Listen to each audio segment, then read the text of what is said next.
सलाम, नमस्ते, सत श्री अकाल। मैं हूं रजा और आप देख रहे हैं रजाग्राफी। ऐसा खुलासा करूंगा कि तिलमिला के रह जाएंगे अमेरिका से मोहब्बत करने वाले। ऐसा खुलासा करूंगा कि आज अमेरिका की औकात सामने आ जाएगी। आपको लगता है गाजा में जो लोग मर रहे हैं, फिलिस्तीन में मजलूम जो मर रहे हैं, जिनका कत्लेआम हो रहा है, क्या इजराइल उनका कत्लेआम कर रहा है? कर रहा है, सही कह रहे हो। लेकिन कौन है उसके पीछे? अमेरिका। सबूत के साथ दिखाऊंगा आज। मुझे पता है कि लोगों को सबूत की बड़ी तमन्ना होती है, वरना भैया रजा भाई को झूठा साबित करने में एड़ी चोटी का जोर लगाते हैं। और आपकी मोहब्बत इतनी ज्यादा मिली है मुझे कि मुझे मालूम है कि आपको प्रूफ की जरूरत नहीं है, लेकिन टट्टी पेशाब वालों को जरूर सबूत की जरूरत होगी। तो दोस्तों, आपको आज मैं बताने वाला हूं वो सब कुछ जो आप नहीं जानते, और शायद आप अमेरिका को बहुत अच्छा मानते थे, तो आज आपकी आंखें खुल जाएंगी। इस रिपोर्ट को शेयर करना मत भूलिएगा। अगर थोड़ा सा वीडियो लंबा हो जाए तो इतना ध्यान दीजिएगा, अगर यह आपने वीडियो आज देख ली तो आपका दिल दिमाग दोनों खुल जाएगा, आंखें खुल जाएंगी और अमेरिका का गंदा, घटिया, घिनौना चेहरा सामने आ जाएगा। तो चलिए शुरू करते हैं। दोस्तों, गाजा पट्टी में लगातार धमाके हो रहे हैं। 24 घंटे खतरनाक से खतरनाक बम वहां पर गिरा रहा है। कौन? इजराइल। ऐसे बम गिरा रहा है कि 30 सेकंड में बड़ी से बड़ी बिल्डिंग आसमान से लेकर जमीन तक गिर जाती है, और जमीन से लेकर आसमान पर आग ही आग नजर आती है और धुआं ही धुआं हो जाता है। वो तस्वीर में लगाऊंगा नहीं, क्योंकि यूट्यूब पे बहुत चालाक है, वीडियो उड़ा देगा, सोच रहा नुकसान हमारा हो जाएगा, इतनी मेहनत करेंगे होगा कुछ नहीं, और आप बेचारे परेशान होंगे। लेकिन आगे सुनिए, बहुत सारे सवाल ऐसे लेके आया हूं जहां पर आपका दिमाग नहीं गया होगा। आप जानते हैं ये जो कत्लेआम हो रहा है, इसके पीछे सिर्फ और सिर्फ अमेरिका का हाथ है। कोई भी खुलकर इस तरह से सपोर्ट नहीं कर रहा है इजराइल को, जितना सपोर्ट अमेरिका कर रहा है। दोस्तों, कैसे? अब जान लीजिए। जब जेरूशलम में यह फसाद शुरू हुआ, इस नियत से जेविश लोगों ने यह फसाद शुरू किया कि इस रमजान में हम इस मस्जिद अल अक्सा को अपने कब्जे में ले लेंगे और इस पर अपने मजहब का झंडा लहराएंगे। इसी मकसद से उन्होंने ये दंगे फसाद शुरू किए। तस्वीर वो भी आप जानते हैं, देखते हैं। नहीं देखा तो जाके पिछला रिपोर्ट हमारा देख लीजिएगा। दोस्तों, इसी के दौरान 5 मई को, इसी महीने जब ये दंगे शुरू हो चुके थे, इजराइल ने अमेरिका से एक आर्म डील करी। यानी डील तो पहले से ही है, ज्यादातर हथियार वो अमेरिका से ही लेता है। यानी 5 मई को उसने रिक्वेस्ट किया कि हमें हथियार चाहिए। अब क्या हथियार चाहिए और कितने हथियार चाहिए, सब आपको बताऊंगा, वो भी सबूत के साथ। दोस्तों, 5 मई को हथियारों की रिक्वेस्ट करी थी इजराइल ने अमेरिका से, और 5 तारीख को, इसी 5 मई को अमेरिका ने एक्सेप्ट तो कर लिया था। जो ट्रांजैक्शन होनी थी, पैसा वैसा जाना था। कितना पैसा? $735 मिलियन। दिमाग घूम जाएगा, समझे?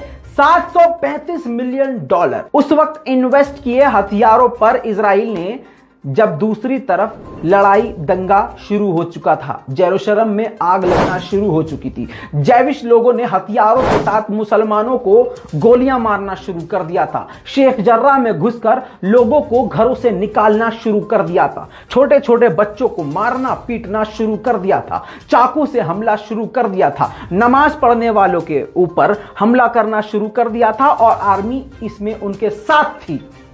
सब बताऊंगा आज, अच्छे से सुनिए। इसी बीच में ये सब इधर हो रहा है, इसी बीच में नेतन्याहू ने $735 मिलियन खर्च कर दिए और रिक्वेस्ट कर दी 5 मई को कि हमें हथियार ये सारी चीजें चाहिए।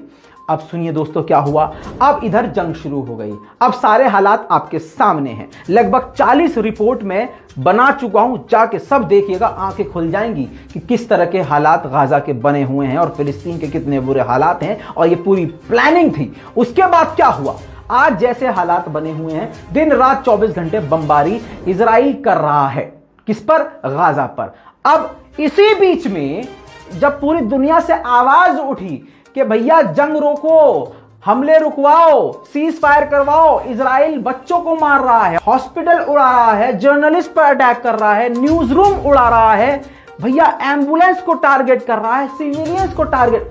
जब सारी दुनिया से आवाज उठी तो यूएन पे प्रेशर बना यूएन की मीटिंग के लिए बार बार चीन ने प्रेशराइज किया, बार बार दूसरे मुल्क ने भी, खासकर तुर्की ने लगातार प्रेशर किया कि यूएन की मीटिंग जल्द से जल्द बैठाई जाए।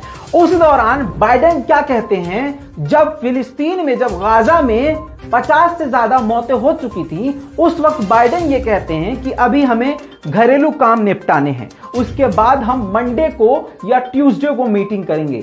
यानी आज हम रिक्वेस्ट कर रहे हैं कि भैया मीटिंग कर लीजिए, और वो हमको 4 दिन बाद का टाइम दे रहे हैं। इनडायरेक्टली वो इजराइल को, नेतन्याहू को कह रहे हैं कि 4 दिन तुम्हारे पास हैं, चौथे दिन मीटिंग बैठेगी, जो करना है इसी 4 दिन में तबाही मचा के हमास को खत्म कर दो, फिलिस्तीन को खत्म कर दो और फिलिस्तीन का इलाका अपने अंडर ले लो। यही सच्चाई है। इसके बाद यूएन में मीटिंग होती है, आखिरकार यूएन की मीटिंग होती है, सारे देश एक तरफ हो जाते हैं और कहते हैं, जो इजराइल के साथ भी थे वो भी कम से कम ये बात कहते हैं कि इतना बुरा हाल नहीं करना चाहिए, जेनोसाइड नहीं करना चाहिए, आम नागरिकों को नहीं मारना चाहिए, और सबने मिलकर कहा कि ये जेनोसाइड है, यूएन इसको एक्सेप्ट करे। तो अमेरिका केवल खड़ा होकर कहता है इजराइल अपने डिफेंस में ये कर रहा है, और साफ साफ सारी बातों को इग्नोर करते हुए अमेरिका ने, यानी बाइडेन ने इजराइल का साथ दिया और ऑफिशियली स्टेटमेंट यूएन का जारी नहीं होने दिया। दोस्तों, मैंने शुरू में आपसे कहा था कि मैं कुछ सवाल भी आपके दिमाग में डालूंगा। अब आप ये दिमाग में डालिए और सोचिए थोड़ा सा आंख बंद करके कि क्या हुआ था। अभी जब बाइडेन ने नेतन्याहू से बात किया इसी हमलों के दौरान, अभी जो चल रहा है, यकीन जानिए जब बात किया, नेक्स्ट डे यानी आज रात को बाइडेन की कॉल नेतन्याहू को गई, नेक्स्ट डे उसने हमले बढ़ा दिए। नेतन्याहू ने जबरदस्त तरीके से बमबारी करी। 24 घंटे रिपोर्ट कर रहा हूं मैं, 24 घंटे, रात के 1 बजे हो या दिन के 2 बजे हो, मैं लगातार रिपोर्ट कर रहा हूं। मुझसे ज्यादा डिटेल में कोई भी यूट्यूबर इस बात को नहीं कह सकता कि कितने खतरनाक हमले गाजा पर किए जा रहे हैं। और जब बाइडेन ने बात करी है नेतन्याहू से, नेतन्याहू ने हमले रात को खतरनाक तरीके से बढ़ा दिए हैं। दोस्तों, जब हद से ज्यादा ये हो गया, यानी जब ये आप रिपोर्ट देख रहे हैं, कल की बात कर रहा हूं अब मैं, कल ये हुआ कि सबने कहा कि अमेरिका बात करे नेतन्याहू से। खैर, फिर से दोबारा से, यानी तीसरी बार, हमारी रिपोर्ट के मुताबिक, जो हमारे पास जानकारी है उसके हिसाब से तीसरी बार जब बाइडेन ने नेतन्याहू से बात करी, तो नेतन्याहू से पता नहीं क्या बात हुई कि 1 घंटे के बाद नेतन्याहू का यह स्टेटमेंट आया, बजाय इसके कि हम बमबारी को रोक रहे हैं, सीज फायर कर रहे हैं और हम जंग को रोक रहे हैं, हमला रोक रहे हैं, बजाय यह बयान आने के नेतन्याहू यह कहता है कि हमले जारी रहेंगे, जिस तरह हम कर रहे हैं वैसे ही जारी रहेंगे, सीज फायर लागू नहीं होगा अगले 2 दिनों तक। मतलब बाइडेन ने नेतन्याहू को 2 दिन का और समय दे दिया कि यहां मैं सब संभाल लूंगा, तुम वहां साफ कर दो। दोस्तों, भटकिएगा नहीं, और मैं भी नहीं भटकूंगा, हालांकि रिपोर्ट बहुत लंबी है, शॉर्ट में बता रहा हूं, सुनिए। एक तरफ ये हो गया, दूसरी तरफ वो जो हथियारों वाला जो सीन चल रहा था, जो हथियार लेने थे वो अभी डिलीवर नहीं हुए थे, पेमेंट उसकी हो गई थी, और इसीलिए नेतन्याहू ने ये मंगाया था, क्योंकि उसका पूरा ये करने का प्लान था। अब दोस्तों, क्या हुआ? इतनी बमबारी होने के बाद, कत्लेआम, जेनोसाइड मचाने के बाद, जहां अमेरिका को नेतन्याहू को रोकना चाहिए, वहां पर जब बाइडेन की नेतन्याहू से बात हुई, हमले तेज हो गए गाजा पर, और वहीं पर मंडे को उस हथियार की डिलीवरी पेपर पर साइन बाइडेन ने कर दिए कि जाओ डिलीवरी करवाओ, जितनी जल्दी हो सके इन हथियारों को मेरे दोस्त नेतन्याहू तक पहुंचाओ, ताकि समझ रहे हैं, सबूत अल जजीरा पर मौजूद है। इसके बाद आपको बता दूं, इस चीज की निंदा खुलेआम, सरेआम एर्दोगान ने करी है। एर्दोगान ने कहा है कि खून में डूबे हैं बाइडेन के हाथ, खून में डूबे हैं, असली कातिल, रियल मर्डर अगर कोई है तो वो ये है, क्योंकि इजराइल के पीछे अमेरिका है और अमेरिका ही बैक सपोर्ट दे रहा है। दोस्तों, अब आप जानिए कि कौन से हथियार हैं, यह भी जानना जरूरी है। फिलहाल गाजा वाले निहत्थे लोगों के लिए एक छोटा सा ग्रेनेड भी भारी पड़ेगा। ऐसे में उसने अपनी पूरी ताकत झोंक दी है। इससे यह पता चलता है, गोबरखोरों को लगता है कि अरे कितना ताकतवर है इजराइल। अरे टट्टी खोरो, जरा ये सोचो कि निहत्तों के खिलाफ इस्तेमाल कर रहा है इतने बड़े हथियार निहत्तों के खिलाफ इस्तेमाल कर रहा है। अगर सेम हथियार इनके पास हो तो 3 घंटे में इजराइल सपाट हो जाए। दोस्तों अब आप समझ लीजिए, अब वो हथियार कौन से हैं वो आपको बता देता हूं। JDAM नहीं आएगा समझ में, लेकिन मैं कसम खाता हूं आपको समझा के छोड़ूंगा।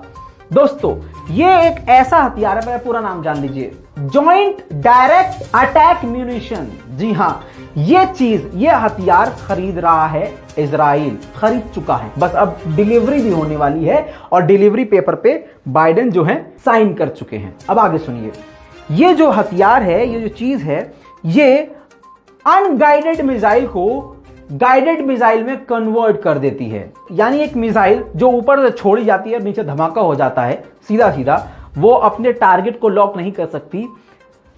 इस हथियार के जरिए एक अनगाइडेड मिसाइल को, जो आपके पास पहले से है, एडवांस नहीं है, उसके अंदर इंस्टॉल करने से जीपीएस की तरह, ऑब्वियसली जीपीएस आप लोग सब समझ रहे होंगे, तो उसके अंदर से आप टारगेट को लॉक कर सकते हो। तो मिसाइल अपना रास्ता बना के, गाइडेड मिसाइल खुद ही जाकर उसी टारगेट पर गिरेगी जिस पर उसे लॉक किया गया है। दोस्तों आगे की तरफ तो वॉरहेड होता है, यानी एक्सप्लोजिव होता है, धमाके खेज जो चीजें होती हैं वो आगे की तरफ होती हैं।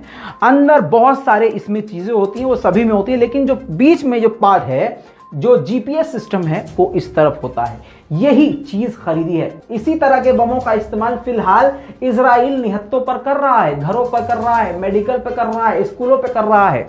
लेकिन अब वो अपनी मिसाइलों को और भी घातक बनाने के लिए अमेरिका से ये डील कर चुका है और ये बहुत जल्द इजराइल के हाथों में पहुंचने वाली है। दोस्तों इजराइल को इजराइल बनाने वाला सिर्फ इजराइल नहीं है, अमेरिका है। अमेरिका ने जितना इजराइल को सपोर्ट किया है उतना किसी को नहीं किया, और ना किसी से इतनी मदद ली है इजराइल ने। जी हां दोस्तों, इसीलिए हमेशा इजराइल और अमेरिका का नाम साथ आता है। अब प्रेसिडेंट ससुरा कोई भी हो, ये मान के चलो कि इनकी नीति एक ही जैसी रहती है सभी के लिए। पॉलिटिक्स में आने के बाद, चुनाव लड़ने के लिए डायलॉग इनके बदल जाते हैं, लेकिन इनकी रणनीति नहीं बदलती। अब आपको मैं बता दूं डेटा, 1946 से 2017 तक का डेटा दिखाऊंगा, क्योंकि सबूत मेरे पास जो है वो दिखाऊंगा। अपडेटेड डिटेल है मेरे पास, लेकिन अल जजीरा का सोर्स नहीं है, लेकिन जो सबूत है वो जरूर आपको दिखाऊंगा, जिससे आपको समझ में आ जाएगा। US aid to Israel 1946 to 2017। देखिए अब इधर लिखा हुआ है 1946 से 2017 तक मिलिट्री एड दी है $91.6 मिलियन की। समझ रहे हैं? इकोनॉमिक्स में 34.2, मिसाइल डिफेंस में 5.1, और टोटल आपके सामने राइट हैंड साइड पे। अब ये 2017 देख लीजिए, और 2018 में कोई हेल्प नहीं हुई है, लेकिन 2019 में रिक्वेस्ट करी गई थी इजराइल की तरफ से, तो उसे $3,300 मिलियन की हेल्प दी गई। मिसाइल डिफेंस में $500 मिलियन की हेल्प दी गई, और टोटल राइट साइड में आपकी स्क्रीन पर है। अब सबसे नीचे इन पूरे सालों में आप नीचे देख लीजिए कि इनका टोटल क्या है। ये सबसे बड़ा प्रूफ, मतलब ये सबसे बड़ा प्रूफ है कि यूएस बिलियंस मिलियंस डॉलर्स खर्च कर रहा है इजराइल को मजबूत बनाने में, और ये हथियारों में बता रहा हूं आपको, उसकी पावर को बढ़ाने में। अब दोस्तों, अब यूएस असिस्टेंस टू इजराइल देख लीजिए, समझ में आती? इतनी तो इंग्लिश आती होगी। लोगों को लगता है कि ओबामा बहुत बढ़िया आदमी थे। दोस्तों इस रिपोर्ट के मुताबिक, इस सबूत के मुताबिक, जो डील करी थी मिस्टर ओबामा ने 2019 से 2028 तक की डील करी है, और ये जो डील करी है ये सबसे खतरनाक और सबसे ज्यादा और सबसे लंबे समय तक के लिए अगर डील करी है किसी ने तो ओबामा ने करी है। कितने मिलियन डॉलर की? अब आप अपनी स्क्रीन पर खुद ही ये डेटा देख लिए। अल जजीरा का डेटा है, रजाग्राफी का नहीं है। कभी पैखाना खाने वाले सोचे तो अपने मन से यार जैसे बीजेपी की आईटी सेल वाले करते, नहीं। 2019 से 2028 तक लिखा हुआ है ओबामा के नाम के आगे, और वो ऑरेंज पट्टी देखिए कहां तक जा रही है। उससे पहले जॉर्ज बुश ने 2009 से 2018 तक की जो भी डील करी वो ओबामा से कम है, क्लिंटन की उससे भी कम है, और अब बाइडेन की आने वाली है, कुछ दिन में वो भी पेश कर दूंगा तो आपको पता चल जाएगा। खैर, इसी के साथ इजरायली परचेज भी करता है F-35 विमान।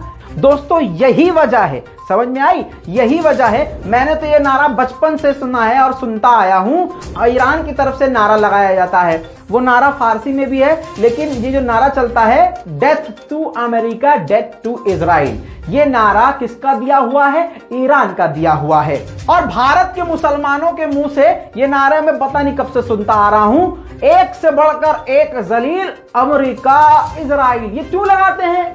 अरे भैया, तुम्हें लगता है मुसलमान बेवकूफ हैं, लेकिन सारे नहीं हैं। ज्ञान किसी के पास कम है, लेकिन किसी को बहुत पहले से समझ में आ गया है। जिसको बहुत पहले से समझ में आ गया है उसका नाम है ईरान। अब आप कह रहे हो ईरान का सपोर्ट कर रहा है यार, ये तो हम इसकी वीडियो, अरे जब तक तुम ये गधो शिया सुन्नी का गंद नहीं खत्म करोगे ना, इसी तरह से सूते जाओगे। आज पूरी दुनिया में मुसलमान पिट रहा है, वो तुम्हारी वजह से, खासकर उनकी वजह से जिसने हमेशा शिया सुन्नी किया है। अगर शिया सुन्नी वाली बात होती, उसमें दम होता, तो आज तुर्की और ईरान बेहतरीन दोस्त नहीं होते। समझे? ईरान का सपोर्टर नहीं हूं, लेकिन तुमसे ये कहना चाहता हूं, अंधभक्त मत बनो किसी मुल्क के। जिसके तुम अंधभक्त बनते हो, सऊदी अरब क्या उखाड़ लिया उसने? कुछ कह दिया, एक जुमला नहीं बोल पाया। ऊपर से अमेरिका ने अपने फाइटर विमान भेजे तो उसने अपनी जमीन पर उतरवा लिए, और हो सकता है उस फाइटर विमान का इस्तेमाल फिलिस्तीनियों के खिलाफ भी किया जाए। आपको क्या लगता है? यमन में जो धड़ाधड़ मुसलमानों को सालों से मारा जा रहा है, इजराइल मार रहा है, अमेरिका भी मार रहा है और सऊदी अरब भी मार रहा है, और सऊदी अरब की जमीन से ये विमान फाइटर जेट उड़ते हैं और यमन के मुसलमानों का कत्लेआम मचाते हैं। कौन करता है? आपका सऊदी अरब। और सऊदी अरब का मतलब ये नहीं कि अरे रजा भाई ने यार मक्का मदीना, अरे भैया तुम भी गू खाते हो क्या? सऊदी अरब का मतलब सऊदी अरब का करंट प्रशासन। समझ में आई बात? दोस्तों एक बात आपको याद दिला दूं, जब बाइडेन जीते थे तो सबसे बड़ा बयान ईरान का आया था। ईरान ने कहा था कि बाइडेन जीते या कोई और जीते, बाइडेन के आने से और ट्रंप के जाने से हमें पता है कि अमेरिका की नीति नहीं बदलेगी। यानी अमेरिका कल भी जहरीला था, आज भी जहरीला है और कल भी शैतान रहेगा। यह बात सबसे पहले ईरान ने कही थी और ठोक के पहले भी कही थी और अभी भी कह रहा है। यानी ईरान की बात सही साबित हुई है। दोस्तों इसी डील पर, इन्हीं सब मसले पर कल रात को भी एर्दोगान ने अच्छे तरीके से अमेरिका को लताड़ लगाते हुए कहा है कि कातिल हो तुम, कातिल। इजराइल को सपोर्ट कर रहे हो, उसको हथियार प्रोवाइड करवा रहे हो, ऐसे में जब वो पहले से कत्लेआम मचा रहा है, उस कातिल के हाथ में फिर से हथियार थमा रहे हो। दोस्तों ये जो चीज खरीदी है उसने, उसमें स्पेशल चीज ये है कि ये बम को, जो बम होता है उसको मिसाइल में कन्वर्ट कर देती है। अब ये क्या टेक्नोलॉजी है भैया, गूगल कर लीजिएगा। बाकी जितना हम समझा सकते थे आपको आसान जबान में समझा दिया। दोस्तों ये कितनी खतरनाक है, एक बात जाते जाते और, खराब से खराब मौसम में भी ये मिसाइल, ये टेक्नोलॉजी बड़े खतरनाक तरीके से सटीक काम करती है। इजराइल और अमेरिका के इरादे को मैंने खोलकर आपके सामने रख दिया है। अब उम्मीद करता हूं कि आपने इतना वक्त दिया है और मैंने जो इतनी मेहनत करी है, कम से कम इसके सिले में आप इस वीडियो रिपोर्ट को हर जगह तक, जहां जहां आपकी पहुंच है वहां तक पहुंचाएंगे। अच्छा दोस्तों, आपको लग रहा होगा कि रजा भाई अपने मन से रिपोर्ट बनाया है। नहीं, अंधभक्तों के बाप हैं, ऐसे थोड़ी ना गोदी में टेके बाप कहलाते हैं हम। पूरे प्रूफ तो हमने आपको दिखा दिया। अब आप जान लीजिए, इल्हान ओमर ने कहा कि ये जो हथियार इजराइल को पहुंचाए जा रहे हैं, ये इजराइल को हरी झंडी होगी कि करो भैया, मचाओ तबाही। और उन्होंने आगे ये भी कहा, जो हम कहते आए हैं, ये हथियार इजराइल के पास पहुंचने के बाद मामला और भी टेरेबल, खतरनाक, भयावह होने वाला है। दोस्तों इस पूरी रिपोर्ट पे आपकी क्या राय है, नीचे कमेंट जरूर कीजिएगा। लाल बटन दबा के चैनल को सब्सक्राइब जरूर कीजिएगा। इस रिपोर्ट को हर जगह तक पहुंचाने में हमारी मदद कीजिएगा। जय हिंद।